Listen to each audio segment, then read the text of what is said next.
Welcome Valkyrae and welcome to the future of The Last Frontier.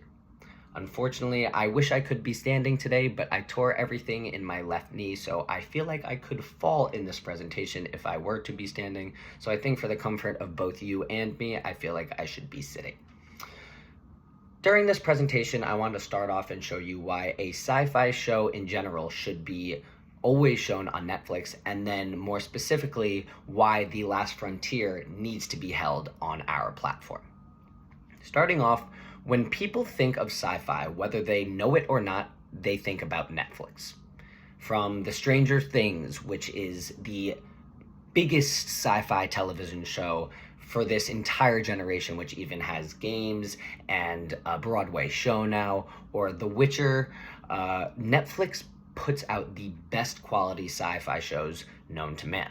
And why would Valkyrae or a beautiful show like The Last Frontier settle for anything but the best, which is Netflix? Second point, Netflix is the most global streaming service platform on the planet. We plan to release The Last Frontier simultaneously in over 190 countries, which will create a community around the globe and keep all audiences engaged, whether they're in America or Europe or China. And the way that we can go into these different countries and with these different languages is our industry-leading multilingual dubbing, and we have subtitles that have over 30 languages. So no matter what language you can speak, you can still watch. We also want to show the beautiful vision of Valkyrae and the show. We are planning to hold, with your permission, weekly behind-the-scenes videos that focus on characters, settings, or fan-voted topics. We believe that this will build the excitement and use Valkyrae's existing fan base to keep audiences engaged throughout production, and then they are going to be filled with anticipation and on the edge of their seat when the show finally drops on Netflix, hopefully. Now, specifically, let's look at why The Last Frontier should be on Netflix. For shows with deep characters such as Dr. Zara Torres or Captain Kenji Tanaka, no other service uses our formula for character-driven dramas with high-stake adventure. Correct me if I'm wrong, but I believe that aligns perfectly with what The Last Frontier's plot is.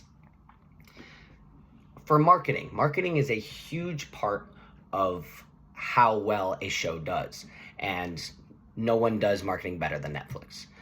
We plan to use regional markets to find the real sci-fi fans and really target them. Using culture-specific strategies, such as the anime-inspired marketing that we use in Japan, we plan to find a strong market that is culturally significant and come up with engaging ways to market our show in those different countries. Looking at the past, we plan to do a similar thing with The Last Frontier as we did with The Stranger Things with their partnership with Lyft. This is just another way to get out-of-the-box marketing and give the millennials and Gen Z people a different type of marketing that they haven't seen before, and that keeps them engaged and attracts these eyes and drives buzz up for the show in general. We want to show them something different that they haven't seen in many years. Finally, for the future of The Last Frontier, we want to make it more than a show, and we want to make it a sci-fi legacy. We want to do spin-offs, novels, video games, maybe even Broadway shows, and this is all possible. You have seen it through the accomplishments of Stranger Things. Netflix specifically has exclusive partnerships for merch and collectibles to strengthen fan loyalty. And finally, to measure all this and make sure that we have the specific target audience and everything that we need to make this show as successful as possible, we will use our data-powered analytics to amplify viewership in real-time markets. There is no better place for The Last Frontier than Netflix. We have controlled the sci-fi television game for years past, and with you, together, we can dominate it for the future. Thank you.